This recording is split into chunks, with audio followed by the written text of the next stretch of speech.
Revision करते हैं, उस रिवीजन पे आप ईमानदारी से ध्यान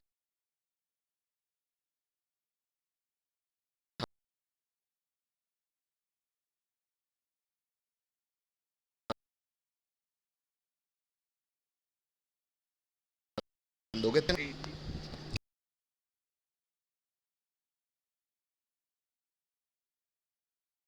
क्या लिखा हुआ है सबको?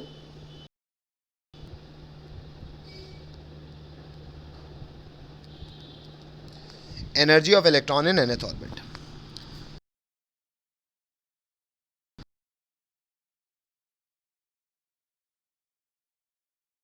बेटा जो भी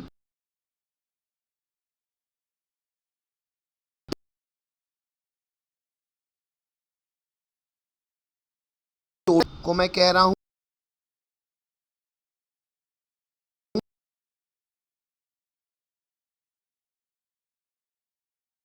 एक औकात है,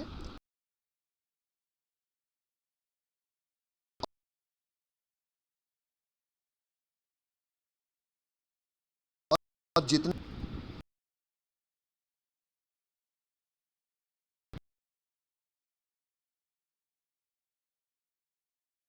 अब बेटा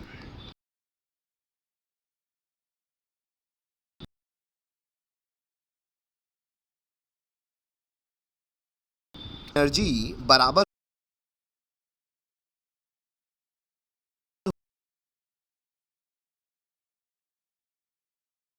होती है। Yes sir. And by Bohr's postulate, हमको एक बात ऑलरेडी याद है, एक बार मैं आपको फिर से याद दिला दूं। शायद आप बोर का पोस्टुलेट जानते हो कि एंगुलर मोमेंटम जो कि होता था MVR, याद है?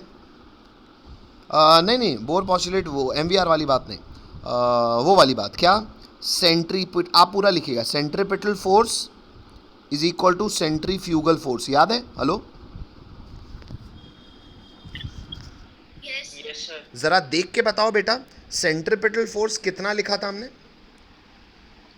के Q1 Q2 upon R square. क्यों? क्योंकि सेंट्रीपिटल फोर्स कौन सा था? जो इलेक्ट्रोस्टैटिक फोर्स था प्लस माइनस के बीच में। CGS सिस्टम में बात की थी अपन ने, तो K का वैल्यू 1 हो गया था। पहला चार्ज ZE था, दूसरा चार्ज E था, तो हो गया था ZE square upon R square, याद आया? और सेंट्रीफ्यूगल फोर्स मैंने आपको बोला था, फिजिक्स में आप डिराइव भी कर लोगे, किसके बराबर होता है? mv square upon R. याद आया? Yes sir. तो बच्चों शायद MV स्क्वायर का वैल्यू आपको पता चल गया है, तो हम लिखेंगे देयरफॉर काइनेटिक एनर्जी आज से हम जान चुके हैं, जो कि हमको पहले से पता थी, हाफ MV स्क्वायर के बराबर है। इस सिस्टम के लिए उसे हम लिख सकते हैं half of ZE square, hello, upon R, hello. Yes sir. इसको बना लो बच्चों इक्वेशन 1। काइनेटिक एनर्जी आपने इलेक्ट्रॉनिक चार्ज के टर्म में निकाल ली है, ZE स्क्वायर अपॉन 2R। आगे बढ़ सकता हूँ? लिखो तो हाँ बोलो। Yes sir. कोई रोक रहा है? नहीं रोक रहा, आगे बढ़ रहा हूँ। ऑल्सो अगर आपने बेटा 11th में फिजिक्स में पढ़ा हो तो, 10th में पढ़ा हो तो ठीक है, नहीं तो आप आगे पढ़ोगे भी, और शायद आपने देखा भी होगा बेटा, कभी भी दो चार्ज के बीच में जो पोटेंशियल एनर्जी होती है, वो पोटेंशियल एनर्जी भी बराबर होती है बच्चों K, which is constant, into दोनों charges Q1 Q2 upon distance between charge, that is R। बस यहाँ पे एक बात आपको याद रखनी है, इसको मैं बता भी देता हूँ बेटा। फोर्स में ना, जब हम फोर्स निकालते हैं ना, फोर्स एक वेक्टर क्वांटिटी है। अगर आपने गौर किया हो तो वहाँ पे मैंने अंदर की तरफ और बाहर की तरफ तो ऑलरेडी कर दिया था, तो इसलिए मैंने डायरेक्शन तो ऑलरेडी सोचा हुआ था। एनर्जी बेटा वेक्टर क्वांटिटी नहीं होती, इसलिए एनर्जी में जब भी आप चार्ज पुट करते हैं ना, तो लिखवा भी दे रहा हूँ मैं, charge is placed with sign. ये आपको बात पता थी बेटा फिजिक्स से, कि आपके लिए अभी नई बात है ये? हेलो, हेलो, पता है। ये पता है आपको बच्चों कि पोटेंशियल एनर्जी स्केलर क्वांटिटी है, यहाँ पे कभी भी चार्ज पुट किया जाता है ना बच्चों, तो चार्ज साइन के साथ पुट किया जाता है। चलो आगे बढ़ जाऊँ।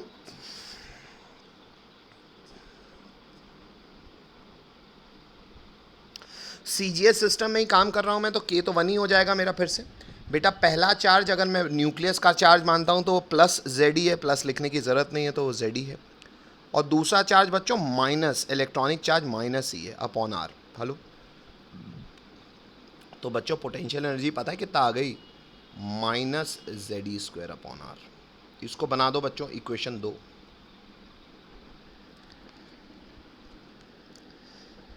नेक्स्ट लाइन से लिखेंगे बाय इक्वेशन 1 एंड 2। लिखो तो हाँ बोलो। हाँ हाँ रुक गया, लिखो तो हाँ बोलो, ये लिख लीजिएगा। तो इक्वेशन 1 और 2 से बच्चों हम टोटल एनर्जी जैसे हमने ई एन रिप्रेजेंट किया था वो है kinetic energy plus potential energy. बेटा काइनेटिक एनर्जी ऊपर से देख के बताओ, आपके पास लिखा होगा कितनी है, देख के बताओ।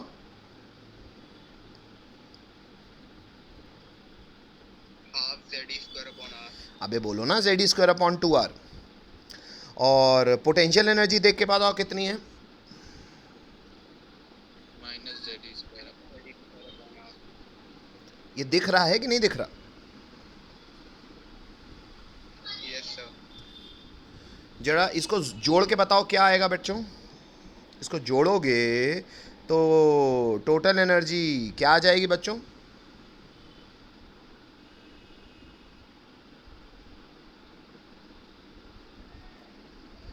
आएगी, चेक करो।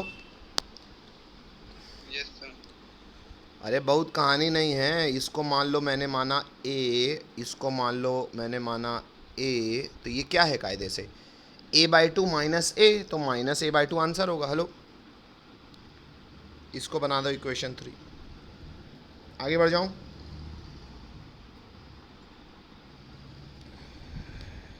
आगे बढ़ जाऊं।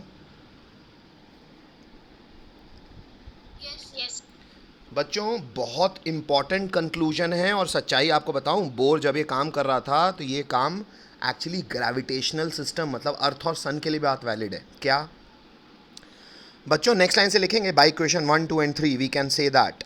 बच्चों अगर आपसे कोई पूछे कि जो भी टोटल एनर्जी है,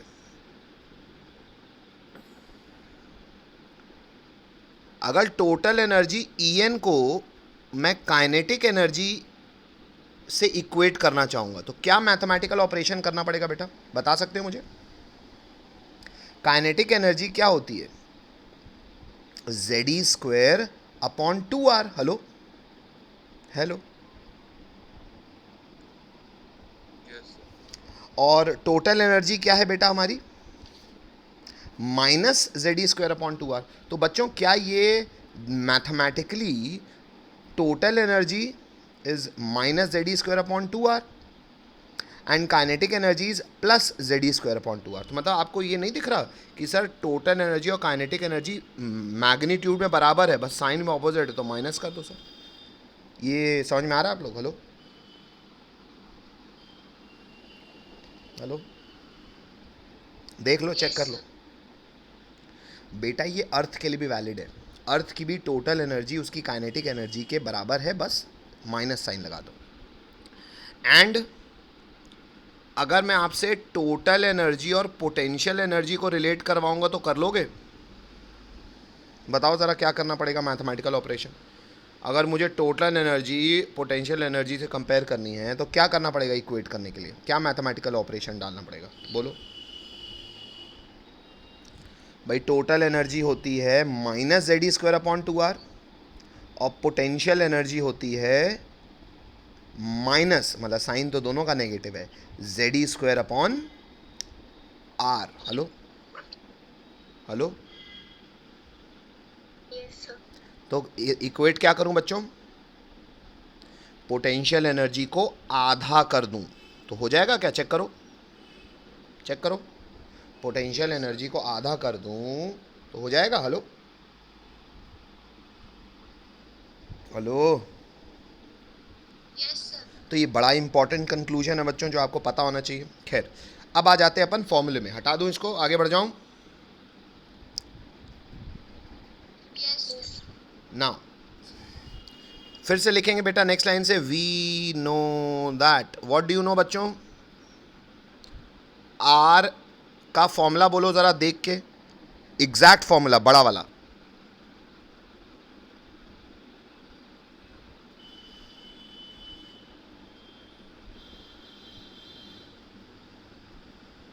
ये है, चेक करो, N square H square upon 4 pi square M into Z into E square. Check करो है क्या ये?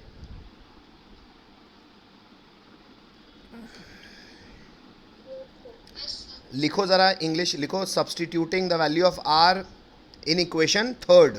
इक्वेशन थर्ड ही लिखे हो ना ई एन को?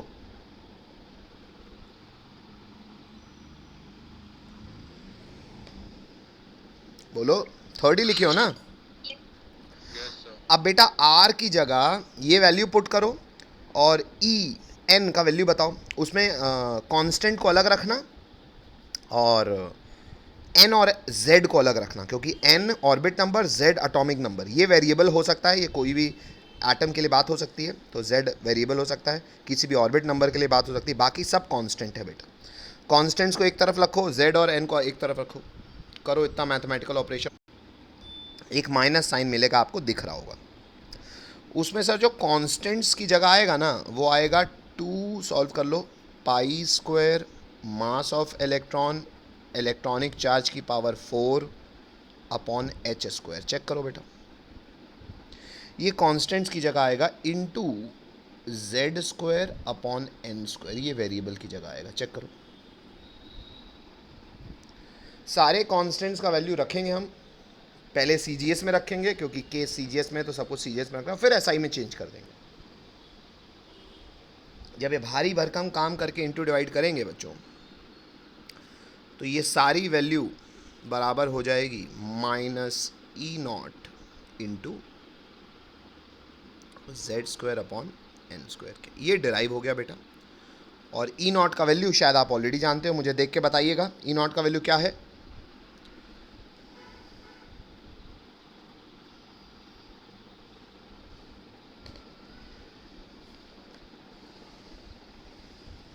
ई नॉट का वैल्यू क्या है?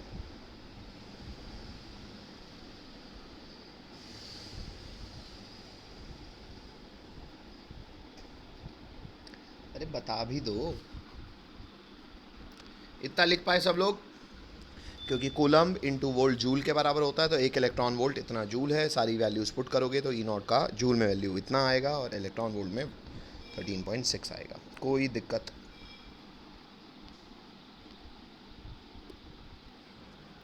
यहाँ से हमने एनर्जी भी सीख ली। अब मुझे थोड़ा सा मदद, ये हाइड्रोजन एटम का अर्थ क्या हो गया? ये सारे फॉर्मूले जो आपने डिराइव किए हैं, ये ऐसे सिस्टम के लिए किए हैं जिनके बाहर एक इलेक्ट्रॉन हो, अंदर जितने प्रोटॉन हो उससे हमको दिक्कत नहीं है, फॉर सिंगल इलेक्ट्रॉन स्पीशी। तो ये जो आपने स्टार मार्क लिखा हुआ है वहीं पे संशोधन कर दीजिए और वहीं पे कोने में एग्जाम्पल भी लिख दीजिए। हाइड्रोजन के लिए ये फॉर्मूले लग सकते हैं क्या? हीलियम के लिए सारे फॉर्मूले लग सकते हैं बच्चों? बोलना पड़ेगा।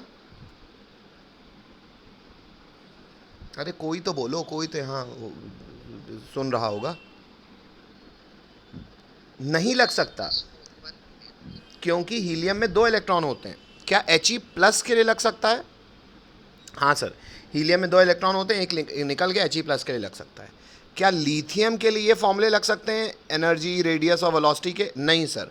पर क्या Li+2 के लिए लग सकते हैं? हाँ सर। क्या बेरिलियम के लिए लग सकते हैं? नहीं सर। लेकिन क्या बेरिलियम+3 के लिए लग सकते हैं? हाँ सर। मेरी बात समझ रहे हो? हेलो? Yes sir. तो हर एटम और हर उस आयन के लिए आप ये फॉर्मूलों का इस्तेमाल कर सकते हो, और सच्चाई है आज भी ये फॉर्मूले लगभग इनके लिए वैलिड हैं, सिंगल इलेक्ट्रॉन स्पीशीज के लिए।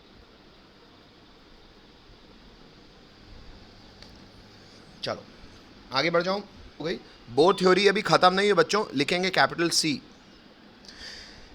कैपिटल सी में बच्चों बात करेंगे बेटा, बोर थ्योरी ने केवल ये नहीं, हाइड्रोजन के लिए स्पेक्ट्रम तक डिफाइन कर दिया था। अब सर हाइड्रोजन के लिए स्पेक्ट्रम डिफाइन कर दिया था, इसका क्या अर्थ है बच्चों? बहुत अच्छा और बहुत फेमस अर्थ है। तो कैपिटल सी लिखेंगे, स्कूलों में तक मेंस तक में तो बहुत ही आता है, स्कूल तक में बेटा ये हाइड्रोजन के स्पेक्ट्रम वाली बात बहुत फेमस है। तो कैपिटल सी लिखेंगे बच्चों, बोर थ्योरी के ही कंक्लूजन है ये, लिखेंगे हाइड्रोजन स्पेक्ट्रम।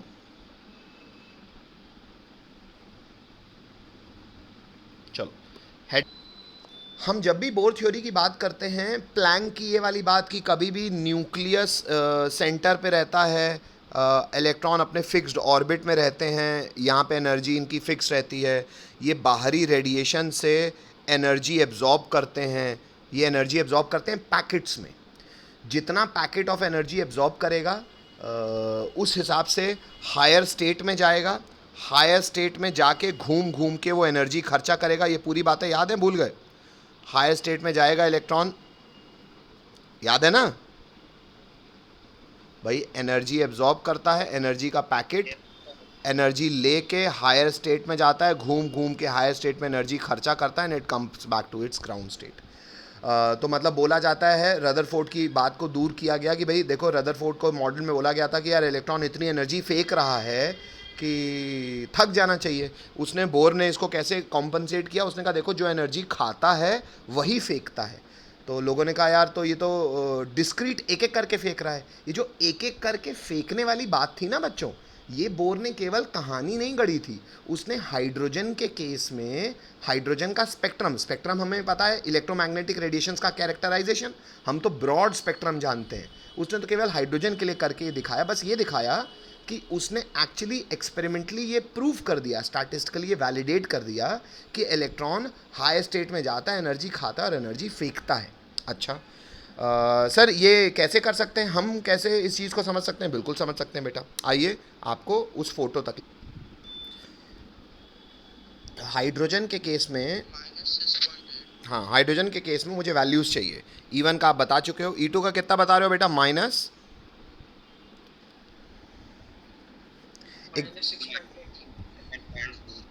थोड़ा सा एग्जैक्ट कवर करने की कोशिश करना बच्चों। क्या बोल रहे हो? फिर से बोलो तेज से, थोड़ा सा क्या बोले? -3.4 इलेक्ट्रॉन वोल्ट। चेक करो E3 का वैल्यू बताइए। हाँ तो 2 का स्क्वायर होगा तो 4 आएगा, तो मतलब -13.6 को 4 से डिवाइड करो, कितना आता है?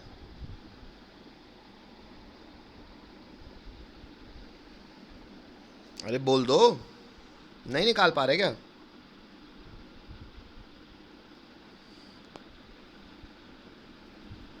बोलो बच्चों।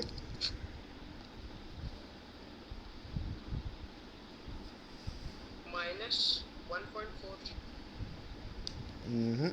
एग्जैक्ट करो।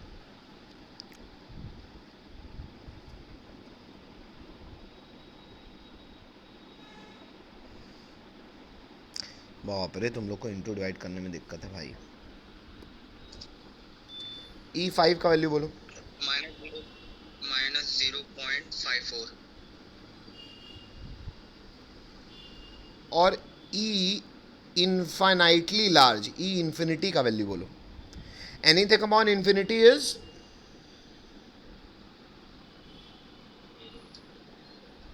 ये पता है नहीं पता मैथ्स?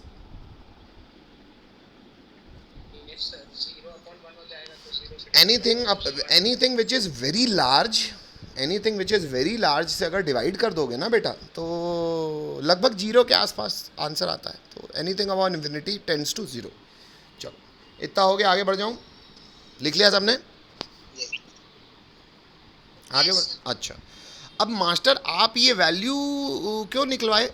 इंटू डिवाइड करवा रहे थे बेटा? मैं आपको इंटू डिवाइड तो करवा ही रहा था, साथ में मैं चाहता था आप एक ऑब्जर्वेशन करो खुद वैल्यू निकाल के। अगर आप लोग देख रहे होगे बच्चों, अगर मैं एनर्जी को y एक्सिस में प्लॉट करूं, कहाँ पे? y एक्सिस में, इसको मैं थोड़ा वर्टिकल कर रहा हूँ। अगर मैं एनर्जी को y एक्सिस में प्लॉट करूं ना बच्चों, और एक ग्राफ बनाऊं, कैसा ग्राफ सर? सामने देखो बेटा, अगर मैं एनर्जी को y एक्सिस में प्लॉट करता हूं तो सर जो एनीथिंग अपॉन इन्फिनिटी 0, तो मतलब सर जो x एक्सिस होती है उसमें y 0 होता है। तो ये अगर एनर्जी y एक्सिस में है तो एनर्जी 0 है। एनर्जी जीरो कब होगी? जब n इन्फिनिटी होगा। जब n 1 होगा तो बेटा ये, अच्छा 1 2 3 4 कुछ भी होगा सर, एनर्जी नेगेटिव आएगी, मतलब वाई एक्सिस में नीचे आना है। देखो तो n 1 में वैल्यू है लगभग -13.6, तो देखो मैंने x इक्वल टू 0 से बहुत नीचे आया हूँ। n इक्वल टू 2 में गौर करो बेटा, लगभग 3 पॉइंट कुछ है ना, मतलब इसके x इक्वल टू 0 के पास, फिर 1.5 है कुछ, फिर 0.8 है कुछ, फिर 0.54 है कुछ। मतलब आप लोग गौर कर रहे होंगे बच्चों, ये जो एनर्जी डिफरेंस है ना, कौन सा एनर्जी डिफरेंस है बेटा? ये वाला, ये एनर्जी डिफरेंस, ये ड्रास्टिकली घट रहा है। या आप वैल्यू से ऑब्जर्व कर पा रहे हो कि नहीं, पहले बताओ मुझे। फोटो नहीं बनानी, पहले ऑब्जर्व कर पा रहे हो कि नहीं, ये बताओ। ये मैथमेटिकली आपने वैल्यू निकाल के, जब इसको सिस्टमेटिकली आप अपने ग्राफ, आपने 10वीं तक ग्राफ प्लॉट किए होंगे, अगर ग्राफ में एनर्जी को वाई एक्सिस में प्लॉट करके लाइन खींचोगे तो आपको नहीं दिख रहा कि सर E1 का 1 2 के बीच में एनर्जी डिफरेंस अच्छा खासा है, 2 3 के बीच में कम, फिर और कम, फिर और कम, फिर और कम, फिर और कम। सर यहाँ पे तो केवल आपने n इक्वल टू 6 तक निकाला है, और 7 8 9 10 निकालते जाओगे सर, वो तो लगभग n इक्वल टू इन्फिनिटी के पास ही होगा। तो एनर्जी डिफरेंस सर नगण्य रह गया, निग्लेजिबली स्मॉल। हेलो हेलो, अच्छा अब बेटा ये जो हमने ग्राफ बनाया, अभी बनाना नहीं, पहले से मेरी बात सुनो। हम इतनी बात भी अब जानते हैं सर, क्या कि कभी भी इलेक्ट्रॉन अगर ग्राउंड स्टेट में है, यानी कि n इक्वल टू 1 में है, तो n इक्वल टू 1 से बेटा इलेक्ट्रॉन हायर स्टेट में कब जाएगा? जब एनर्जी खाएगा, घूम घूम के वो एक्स्ट्रा एनर्जी खर्चा करेगा और वापस आएगा, ये भी आप जानते हो। बेटा बोर ने ये भी काम किया, उसने ऑब्जर्व किया कि किसी भी हायर स्टेट से अगर इलेक्ट्रॉन n इक्वल टू 1 पे जंप कर रहा है, देखो ये लाइंस फिक्स कर दी हैं उसने, किसी भी हायर स्टेट से अगर n इक्वल टू 1, देख जैसे 6 7 5 7 4 7 3 7 2 7 अगर आता है, तो ये सारी लाइंस ना बेटा, जो ब्रॉड स्पेक्ट्रम था ना हमारा, कॉस्मिक, गामा, एक्स वाला, ये सारी लाइंस एक पर्टिकुलर स्पेक्ट्रम को बिलोंग कर रही थी। इसीलिए आज से बोर ने इन सारी लाइन को क्या कहना शुरू कर दिया? Lyman series. क्या कहना शुरू कर दिया? क्या कहना शुरू कर दिया? लाइमन सीरीज की लाइंस जो थी बच्चों, हाइड्रोजन के केस में, कोई भी हायर स्टेट से इलेक्ट्रॉन अगर ग्राउंड स्टेट यानी कि n इक्वल टू 1 पे अगर आएगा ना बच्चों, तो ये सारी स्पेक्ट्रल लाइंस, इनको क्या कहेंगे हम? Spectral lines. ये क्या कहलाएंगी? लाइमन सीरीज की लाइन। क्यों? क्योंकि ये ब्रॉड स्पेक्ट्रम में कहाँ आ रही हैं? अल्ट्रा वायलेट रीजन में। ये बच्चों जानकारी है जो आपको होनी चाहिए। वैसे ही किसी भी हायर स्टेट से n इक्वल टू 2 पे आएगी, तो आज से ये सारी लाइंस क्या कहलाएगी? क्या कहलाएगी? बलमार नहीं, बाल्मर सीरीज। क्या कहलाएगी? Balmer series. क्यों बाल्मर सीरीज? क्योंकि ये ब्रॉड स्पेक्ट्रम में विजिबल रेंज में आ रही है। वैसे ही हायर स्टेट से n इक्वल टू 3 में जो लाइन आएगी, आज से सारी स्पेक्ट्रल लाइंस क्या कहलाएंगी? पाशियन सीरीज। क्या कहलाएंगी? क्या कहलाएंगी? क्या कहलाएंगी? क्यों? क्योंकि ये इंफ्रारेड को बिलोंग कर रही है। अब मेरी बात सुनो सब बच्चे, सबके पास एनसीईआरटी है, सबको ये फोटो सुंदरता के साथ प्लॉट करनी है, और इस पे आगे चर्चा मैं कल की क्लास में करूंगा। ये चर्चा ख़त्म नहीं हुई है, लेकिन टाइम आज का ख़त्म है, तो इस पे चर्चा हम कल की क्लास में करेंगे। फ़ोटो आप लोग बना लीजिए, बाकी चर्चा हम कल की क्लास में करेंगे। और आज की क्लास यहीं पे समाप्त करता हूँ मैं।